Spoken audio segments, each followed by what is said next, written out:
Good morning, everyone. I think everyone was safe at their homes. I sincerely thank our HOD V. Swaminathan sir and our guide Dr. K. Umapati sir for guiding us in each and every aspect to make this project in a successful manner. I am Amatyanath. I am pursuing Electronics and Communication Engineering in SCSVME University. Today, I am going to give you a short presentation on home automation system using Raspberry Pi, through which we can control the home appliances. Our aim is to simplify the lifestyle, so we have included multiple inputs to control over the home appliances. My presentation is divided into three main sections. Firstly, hardware components of the project. Secondly, the software part and the output of the project. Finally, conclusion. Let's look at the hardware components of the project. In this project, we are using components like a 5-volt adapter which acts as an input source to the Raspberry Pi. A Raspberry Pi consists of a GPIO pins, a camera module, it has inbuilt Wi-Fi and Bluetooth module. Here we are using Ethernet cable which is used to connect the Raspberry Pi and a laptop, even though Raspberry Pi can be connected to a laptop with the help of Wi-Fi. A PIR sensor has been used which is used to detect the movement with the help of infrared radiation. Some of the LEDs has been used, a jumper wire which is used to connect the circuits, a relay.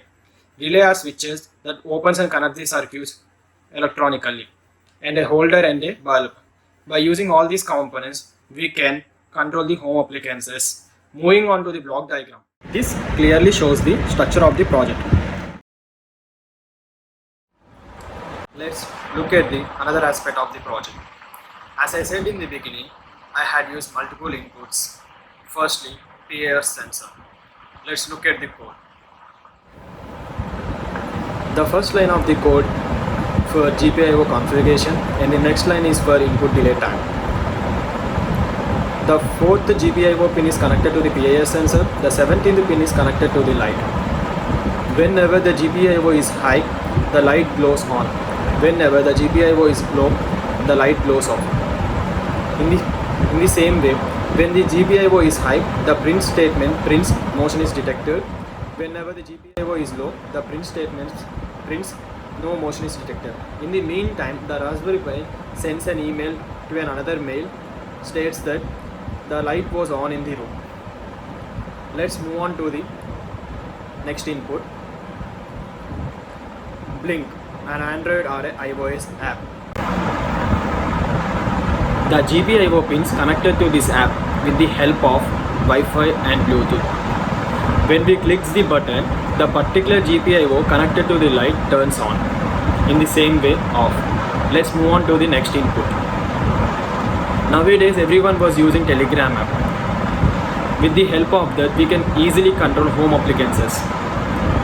So, I have created a virtual bot in Telegram. I will be sending a commands through that with the help of if-else statement. If the command was in the statement, then the light turns on. In the same way, off. So, by this process, we can easily control our home appliances with our social websites also. Let's move on to the next input, voice command.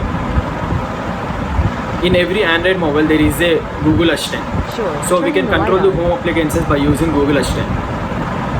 If you say turn on the light in Google Assistant, the light will be turned on by using a background code. In the same way, the turn off light.